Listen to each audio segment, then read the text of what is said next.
సందీప్ రెడ్డి వంగా గారి డైరెక్షన్లో వచ్చిన యానిమల్ మూవీ చేస్తున్న హంగామా అంతా ఇంతా కాదు. ప్రపంచవ్యాప్తంగా ఆల్మోస్ట్ 800 కోట్లకు పైగా కలెక్ట్ చేసి అందరినీ ఆకర్షిస్తుంది animal movie. Bollywood actor Ranbir Kapoor కెరియర్లోనే హైయెస్ట్ కలెక్షన్స్ చేసిన మూవీ అని చెప్పుకోవచ్చు. రణబీర్ ఇంతకు ముందు చేసిన సినిమాలతో పోలిస్తే యానిమల్లో తను చేసిన యాక్టింగ్ స్టైల్ డిఫరెంట్గా ఉంటుంది. బాలీవుడ్లో ఉన్న సూపర్ స్టార్స్ పక్కన రణబీర్ కూడా చేరిపోయాడు యానిమల్ మూవీతో. ఇక రష్మిక మందన తెలుగులోనే కాకుండా ఇప్పుడు హిందీలో టాప్ మోస్ట్ హీరోయిన్ ప్లేస్లోకి చేరిపోయింది.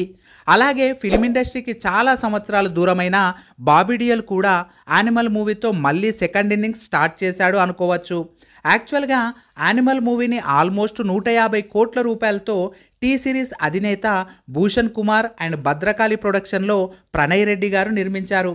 సినిమా ప్రీ రిలీజ్కి ముందే సినిమాకి పెట్టిన ఖర్చు నాన్ థియేట్రికల్ రైట్స్ ద్వారానే రికవర్ అయ్యాయి.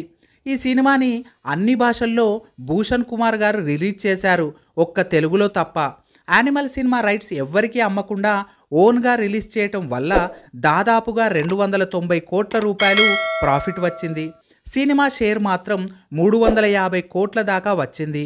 సో ఆల్మోస్ట్ ఈ సినిమాకి ఇప్పటికే అన్నీ పోను 300 కోట్ల రూపాయలు లాభం వచ్చిందని చెప్పుకోవచ్చు.